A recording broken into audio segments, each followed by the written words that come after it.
Rodrigo Roa Duterte o mas kilala sa tawag na Tatay Digong, pangalan na naging bukang bibig ng sambayan ng Pilipino nang dahil sa matikas nitong pamamaraan ng pamumuno. Sa naturang pag-upo ni Duterte bilang Pangulo taong 2016, katagang change is coming ang naging pangako nito sa sambayanan. Naging kamayng bakal at hindi pangkaraniwan ang estilo ni Duterte kung saan malayo sa nakagisnang uri ng pamumuno ng mga nauna ng naglingkod sa palasyo. Bagay na siyang kinatatakutan ng iilan, ngunit tinangkilik at binigyang pugay ng karamihan.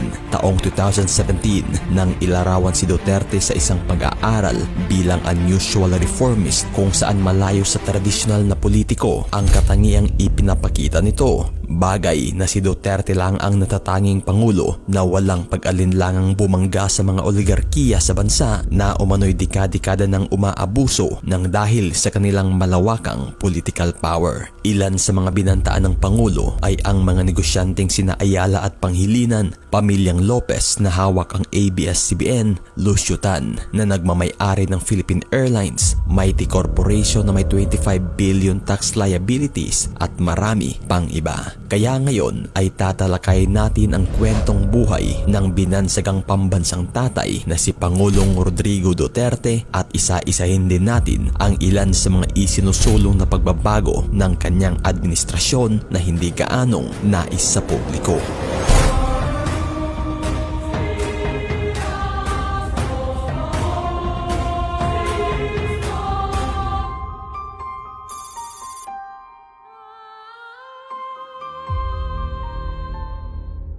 Bago pa man natin tatalakayin ang mga proyekto at batas na nagawa sa panahon ng administrasyon ni Pangulong Rodrigo Duterte, balikan na muna natin ang kwento sa kung paano nakamit ng isang tanyag na mayor ang pinakamataas na posisyon sa palasyo. Nagsimula ang kwento noong March 28, 1945, araw nang ipinanganak si Rodrigo Duterte sa lungsod ng Maasin, probinsya ng Southern Leyte. Ang kanyang magulang ay kinilalang sina Vicente Gonzales Duterte na isang abogado at inang si Soledad Gonzales Roa na isang guro at civic leader na may lahing Maranao. Ang angkan ng mga Duterte ay kilala ng mga tanyag na politiko na nakabase sa Cebu. Ang ama ni Rodrigo Duterte na si Vicente Duterte ay dati nang naging mayor ng Danau, Cebu taong 1945. Taong 1949 nang lumipat ang pamilyang Duterte sa Davao kung saan dito na nagsilbing gobernador ang ama mula 1959 hanggang 1965 na kalaunan ay naging miyembro ng gabinete ni dating Pangulong Ferdinand Marcos bilang Secretary of Department of General Services. Ngunit ng mga panahong naglingkod sa publiko si Vicente Gonzales Duterte, ang anak naman itong si Rodrigo Duterte ay naging sakit sa ulo nila nang dahil nga ay minsan na itong naging pasaway at may katigasan. 2 beses na na-expelled si Rodrigo sa kanyang secondary year kung saan isa sa paaralang na-expelled siya ay ang Ateneo de Davao University High School nang dahil sa naturang pasaway na asal nito o misconduct. Bagay na ayon nga't 7 taong pabalik-balik si Rodrigo Duterte sa high school hanggang sa tuluyan nga itong nagtapos sa high school department ng Holy Cross College of Digos. At sa pagpasok ni Duterte sa kolehiyo, dito na niya nakahiligan ang patungkol sa politika at kasaysayan kung saan kumuha ito ng Bachelor of Arts and Political Science sa Lyceum of the Philippines University sa Manila. At taong 1968, matagumpay itong nagtapos sa kolehiyo na may Bachelor of Arts degree in Political Science.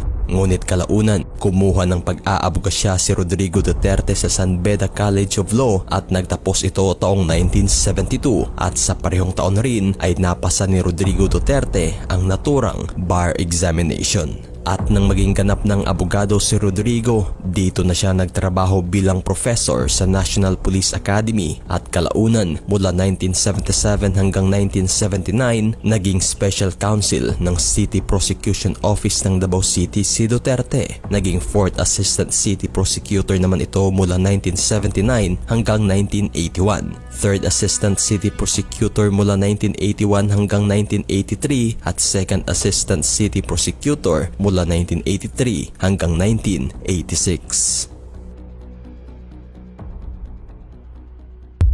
Taong 1986 nang mangyari ang kauna-unahang People Power Revolution sa Pilipinas na naglayong patalsikin ang rehimeng Marcos na 20 taon nang namumuno sa pamamagitan ng pagdeklara ng martial law. At nang tuluyan ng mapabagsak ang rehimeng Marcos, dito na muling nanumbalik ang demokrasya sa Pilipinas kung saan idineklarang Pangulo si Corazon Aquino. Bagay na kasabay nga nito ay inappoint si Rodrigo Duterte ni Pangulong Cory bilang OIC Vice Mayor ng siyudad ng Davao.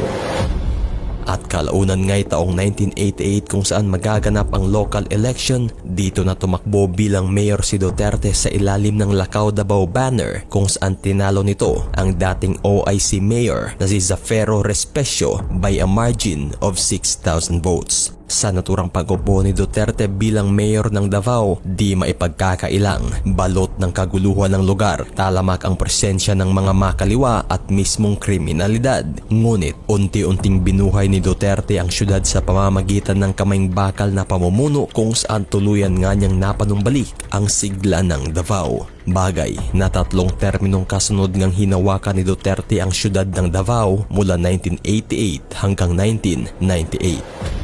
At bilang mayor sa loob ng mahabang panahon, isa sa mga ordinansang ginawa ni Duterte na tinularan rin ng ibang lugar ay ang pagtatalaga nito ng mga deputy mayors na magsisilbing representante sa bawat distrito ng lungsod. At isa sa mga binigyang prioridad ng mayor ay ang mismong mga lumad at moro ng lungsod kung saan sinisiguro nito na madidinig ang bawat boses nila sa pamamagitan ng mga representante galing sa kanilang panig. At sa pagtatapos nga ng 3 magkasunod na termino ni Mayor Duterte taong 1998, tumakbo bilang representante ng unang distrito ng Davao si Duterte kung saan matagumpay nga nitong naipanalo ang posisyon. At nang matapos nga ang unang termino nito bilang kongresista, hindi na ito nagpakita pa ng interes sa naturang posisyon kung saan taong 2001 ay nag-file ito ng kandidasiya sa posisyong mayor ng Davao kung saan tinalo nito ang dati niyang kaalyansa na si Benjamin D. Guzman. Taong 2004 nang muling ma-re-elect si Duterte kung saan tinalo niya muli si Benjamin D. Guzman. At sa taong 2007, solong nakuha ni Duterte ang posisyon ng dahil walang ni kahit sino mang kumalaban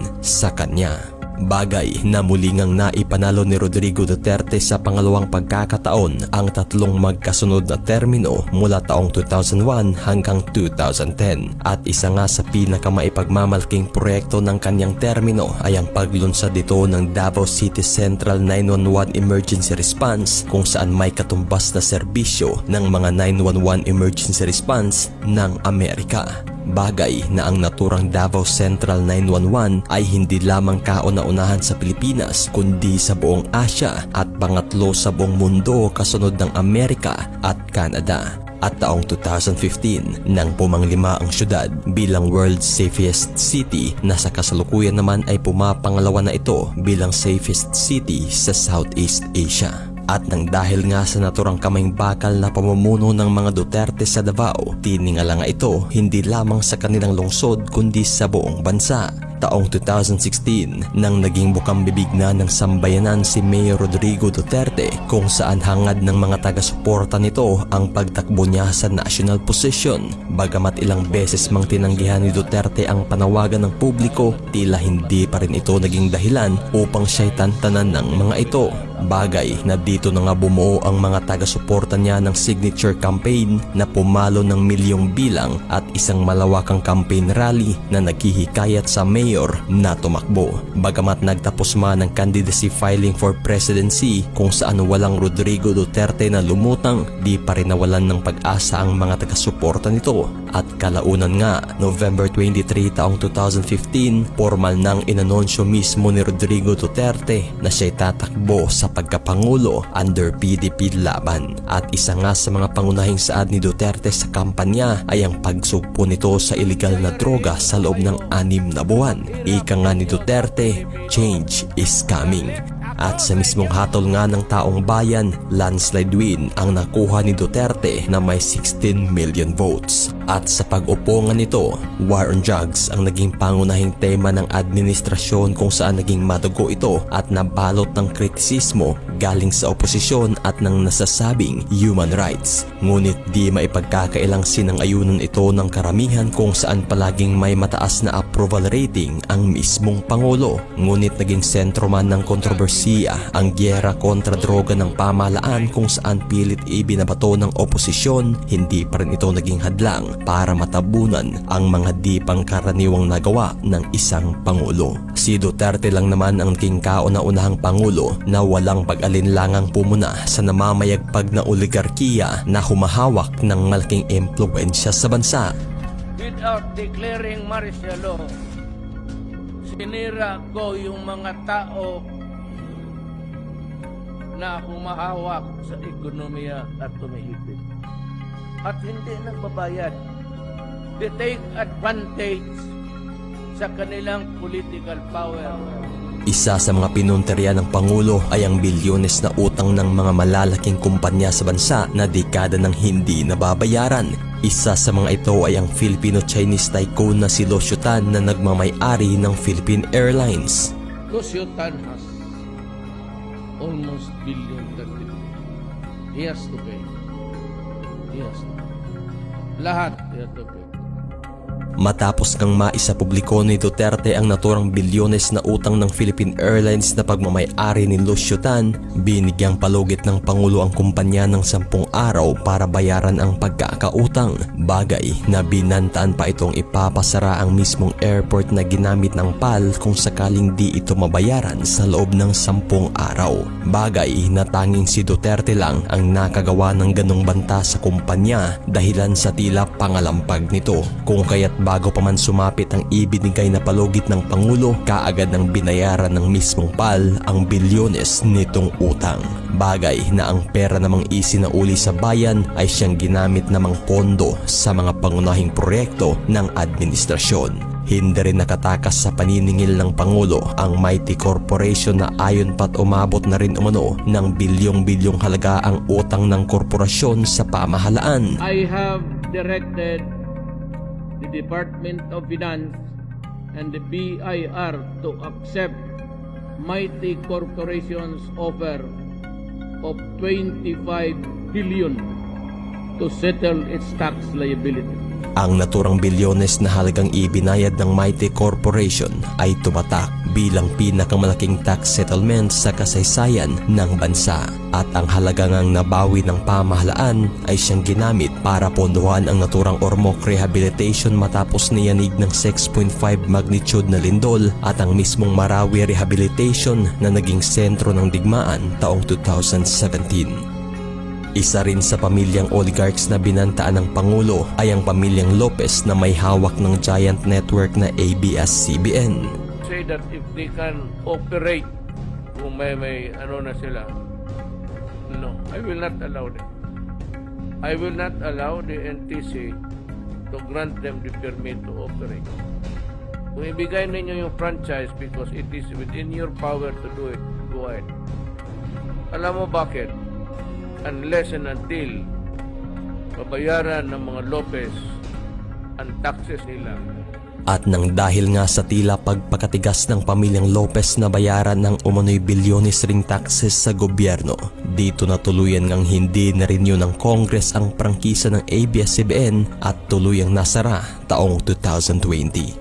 Bagay na hindi rin nakatakas ang pamilyang Ayala at Panghilinan na nagmamay-ari at kumukontrola ng Maynilad at Manila Waters na siyang nagpapahirap umano sa milyon-milyong Pilipino sa Kamaynilaan. Una nang kinasuhan ng dalawang kumpanya ang mismong gobyerno ng Pilipinas sa Permanent Court of Arbitration sa bansang Singapore sa kadahilanan na nalulugi umano sila ng dahil sa hindi pag-aproba ng gobyerno sa pagtaas ng singil sa tubig. Bagay na naipanalo ito ng kumpanyang Maynilad at Manila Waters kung saan pinagbabayad ang gobyerno natin ng 7.4 billion sa Manila Waters at 3.4 billion naman sa Maynilad. Bagay na talagang pinalagan ito ni Duterte at isiniwalat ang naturang kontratang ginawa ng mga ito na umano'y pabor lamang sa mga negosyante. At bilang pagtugon, gumawa ng panibagong kontrata ang administrasyon kung saan may bantang bilin si Duterte kung sakaling di ito mapirmahan. But I tell you, you better sign the contract because it's good for the Filipino people.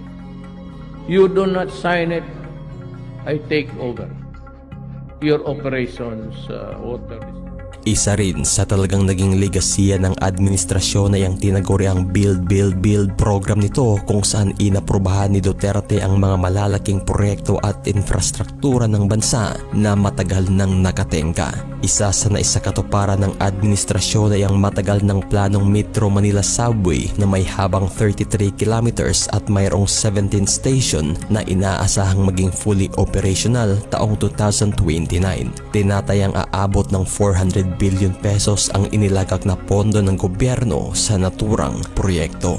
Nasimulan rin sa ilalim ng Build, Build, Build program ng gobyerno ang 147 km na Clark-Calamba Railway na may 36 station na parehong inaasahang maging fully operational taong 2029. Tinatayang aabot naman ng 800 billion pesos ang inilagak na pondo ng gobyerno sa naturang proyektong ito. Bagay na ilan lamang ito sa mga napakarami at malalaking nagawang proyekto ng administrasyon na magbibigay ng kaginhawaan hindi man sa ngayon ngunit tiyak para sa susunod na henerasyon.